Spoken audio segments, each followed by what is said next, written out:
ఇజ్రాయెల్‌లో ఆ మధ్యన గుర్తుంది గదా! హెజ్బుల్లా, హమాస్‌కి సంబంధించినటువంటి గ్రూపులు దాదాపుగా 3000 మంది ఒక్కసారిగా ఆయుధాలతో దేశంలోకి చొరబడి, ఒక మ్యూజిక్ కాన్సర్ట్ జరుగుతుంటే అక్కడికి చొరబడి అందరిని కాల్చి చంపి కనబడ్డోళ్ళని కనబడ్డట్టు కాల్చి చంపి, ఊరు మీద పడి, ఇళ్లల్లోకి పడి అత్యాచారాలు చేసి, అరాచకాలు చేయడం ఒక ఎత్తు. చివరికి కిడ్నాప్ చేసి పట్టుకెళ్ళినటువంటి సంఘటన ఆనాడు జరిగింది. అలాంటి అరాచకం ఒకటి చేయడానికి జరిగిన తాజా కుట్రని ఇజ్రాయెల్ సంబంధించినటువంటి సైన్యం భగ్నం చేసింది.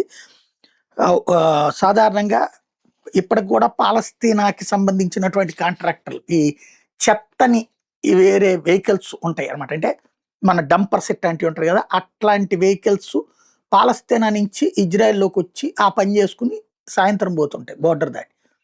అట్లా వస్తున్న ఒక వెహికల్ మీద అనుమానం వచ్చి చెక్ చేస్తే ఆ డంపర్ మాటున 60 మంది పాలస్తీనియన్లున్నారు. వాళ్ళని ఇప్పుడు అరెస్ట్ చేశారు. ఇన్వెస్టిగేషన్ ప్రారంభించారు. ప్రాథమికంగా తేలిందేంటంటే, అక్కడ ఎక్కడో ఆయుధాలు దాచబడ్డాయి ఇజ్రాయెల్‌లో.